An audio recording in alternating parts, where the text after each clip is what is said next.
Bismillahirrahmanirrahim. Assalamualaikum warahmatullahi ta'ala wabarakatuh.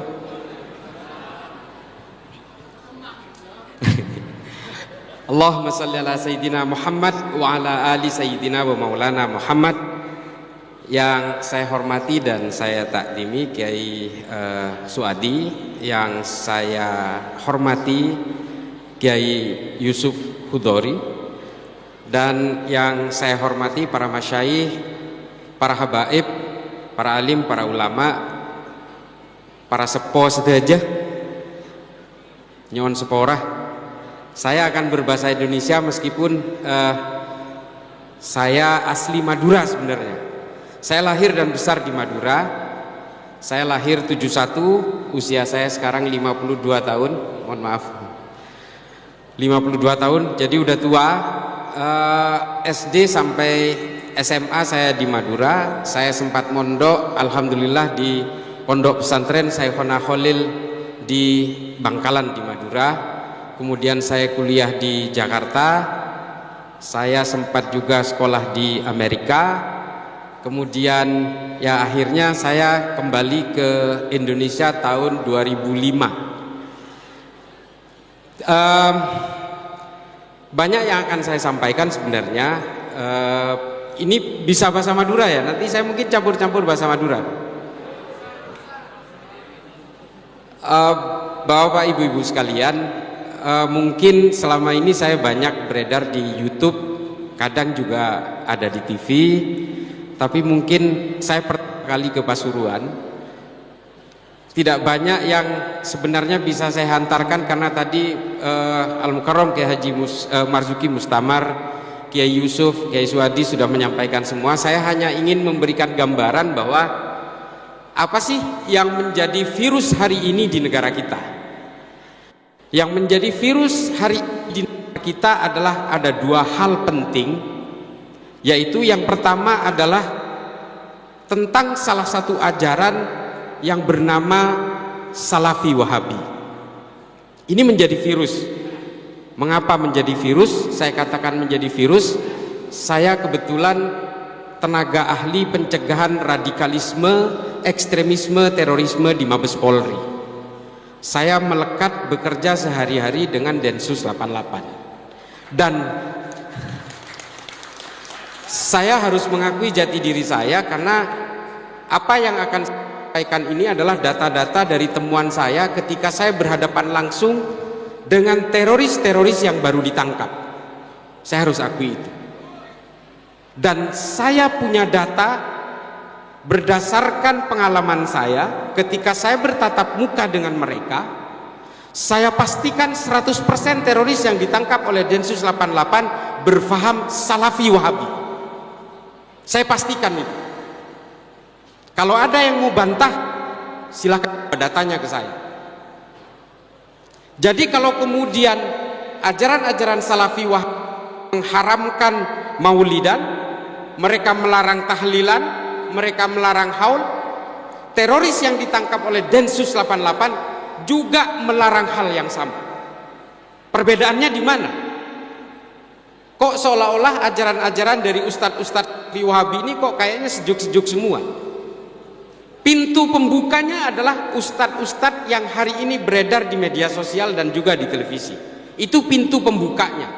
Produk terakhirnya itu adalah mereka yang bergabung dengan kelompok-kelompok teror yang bernama JI, JAD, JAK, JAT, JAS, MMI, MIT, MIB, NII, Khilafatul Muslimin.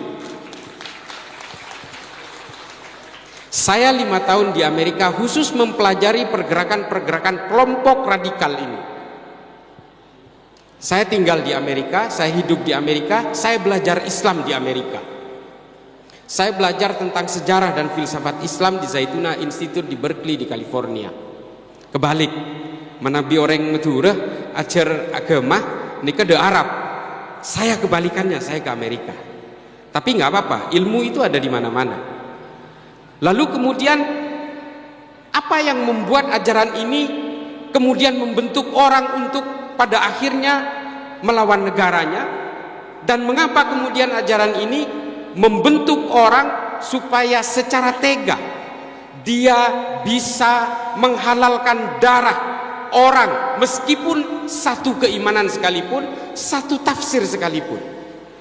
Bapak Ibu sekalian, saya sudah pernah ke Afrika berkali-kali. Saya sudah ke Somalia, ke Tanzania, ke Somaliland, sampai ke Sudan, negara tanduk Afrika. Saya sudah membelah Afrika ke bagian tengah, Kenya, Republik Afrika Tengah, Bangui, lalu kemudian menyusuri pantai barat Afrika, Nigeria, sampai ke Liberia di Monrovia.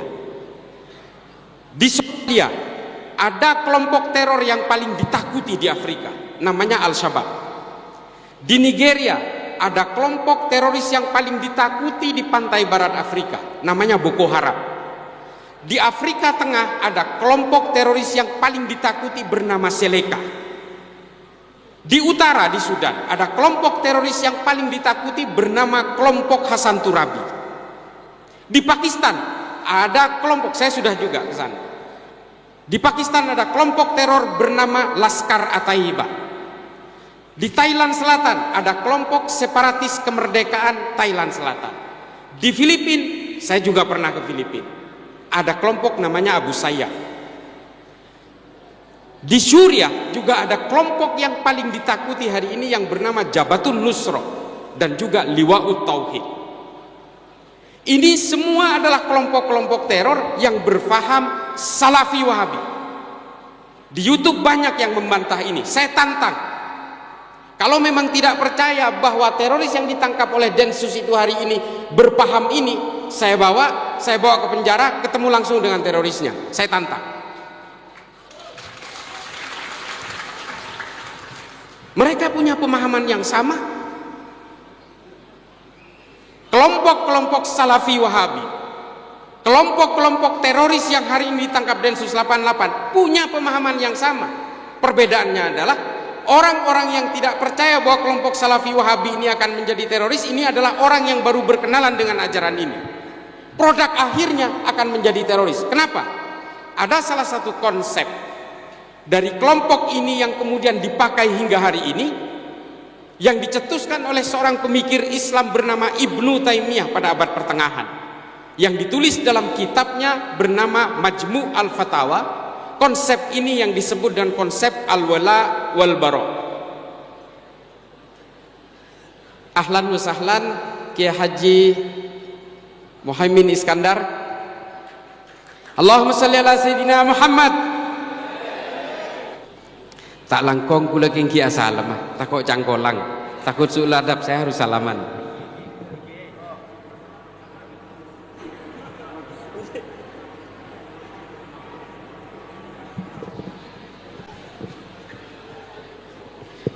Saya berdiri saja ini, karena badan saya kecil jadi malah makin tenggelam ini kalau enggak. Cepon reng metu pendit. Lalu kemudian yang menjadi konsep dasar dari ajaran ini adalah konsep al-wala wal bara. Konsep al-wala wal bara ini dicetuskan oleh salah seorang pemikir Islam abad pertengahan yang bernama Ibnu Taimiyah, yang ditulis dalam kitab Majmu' al-Fatawa.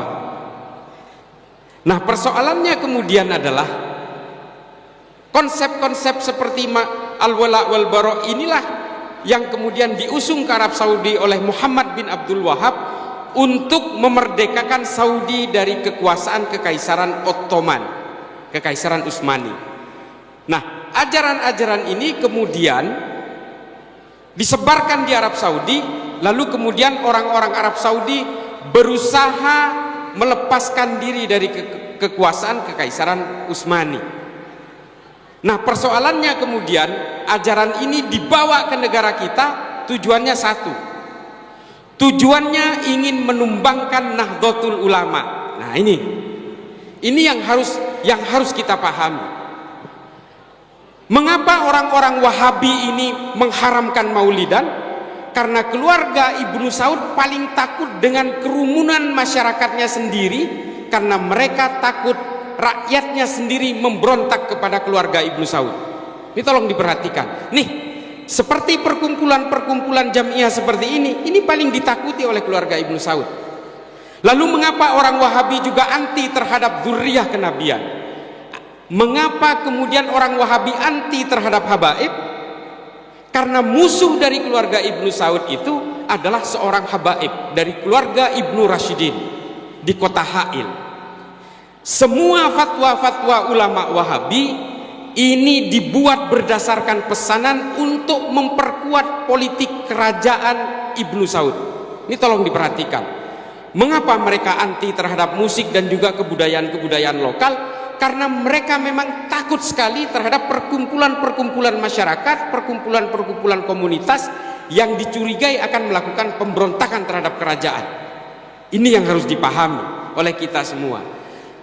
Jadi semua fatwa-fatwa Wahabi, Salafi ini sebenarnya dibuat berdasarkan pesanan dari keluarga kerajaan. Saya minta orang-orang yang merasa Salafi Wahabi bantah saya, tapi belajar dulu tentang sejarah ini. Saya terus terang sangat percaya diri untuk mengatakan ini karena banyak sekali buku yang menulis tentang ini. Mengapa Maulidan diharamkan? Karena mereka memang paling takut dengan perkumpulan-perkumpulan masyarakat. Unjuk rasa juga diharamkan oleh mereka. Karena mereka memang paling takut terhadap pergerakan-pergerakan rakyat. Musik juga diharamkan. Karena apa? Karena keluarga Ibnu Saud paling takut dengan gerakan-gerakan kebudayaan di Timur Tengah. Lalu kemudian ajaran-ajaran seperti ini yang dibawa ke negara kita berusaha untuk menghajar Nahdlatul Ulama. Karena apa? Salah seorang akademisi dari Tillman University, ini bukan orang Islam, juga bukan orang NU yang mengatakan demikian, namanya Phil Caruso. Phil Caruso mengatakan kalau ingin menumbangkan Indonesia maka harus ditumbangkan dulu Nahdlatul Ulama. Tepuk tangan untuk Nahdlatul Ulama. Nekah telecor tak cak madura melolo nekah. Nah, mengapa menurut Phil Caruso Nahdlatul Ulama itu menjadi penting di Indonesia? Karena hanya Nahdlatul Ulama yang punya ajaran satu, tidak pernah menjelek-jelekkan orang yang berbeda. Tolong dicatat, ini kajiannya sangat empiris dan akademis. Nahdlatul Ulama tidak punya riwayat ajaran-ajaran yang menganjurkan orang untuk memusuhi orang yang berbeda. Tidak pernah. Yang kedua, Nahdlatul Ulama tidak pernah punya riwayat pemberontakan terhadap negaranya sendiri. NII, wah banyak sekali pemberontakannya. Ada pemberontakan Kar Andi Aziz, Kartosuwiryo, banyak. Kelompok Wahabi yang melakukan pemboman dari tahun 2000 sampai 2009 di Indonesia. Bom malam Natal, bom Tentena, JW Marriott, Ritz-Carlton, bom Bali, bom Kampung Melayu. Ini kelompok Wahabi semua. Mereka sudah terdidik untuk menjadi bugot-bugot di negaranya sendiri. Mereka sudah terdidik untuk menjadi pemberontak terhadap pemimpinnya sendiri. Ini adalah ajaran-ajaran yang sudah dibangun dari awal oleh Ibnu Taimiyah dalam Majmu' al-Fatawa dan Ta'liq as-Siyasatus Syari' dengan ajaran al-wala wal bara', membangun monoloyalitas terhadap orang yang dianggap sama dan membangun permusuhan sejauh mungkin dengan orang yang dianggap berbeda. Nih Wahabi ini, orang-orang meskipun sesama Islam ini semua dianggap orang-orang jahiliyah. Ajaran-ajaran ini kemudian diakselerasi, digulirkan oleh Muhammad bin Abdul Wahab untuk kebutuhan konsumsi kekuasaan politik kerajaan Ibnu Saud di Arab Saudi. Lalu kemudian digulirkan oleh Said Qutb, Hasan al-Banna dan sebagainya Mesir. Lalu kemudian digulirkan lagi di Arab Saudi yang kemudian melahirkan Osama bin Laden. Nika nih bigule sanada ilmu nika bigule petorona. Akan saya rinci.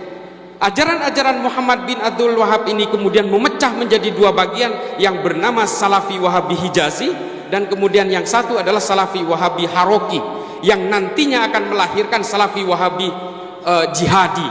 Ada 3 jenis dari kelompok ini.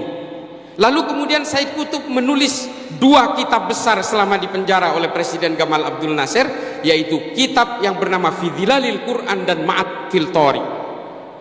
Setelah Said Qutb digantung oleh Presiden Gamal Abdul Nasir, adiknya kemudian kabur ke Arab Saudi dan mengajar di Universitas Riyadh, menulis sebuah kitab yang bernama Jahiliyatul Qornil Isrin. Nih kan nih, ajaran-ajaran ini yang kemudian lahir di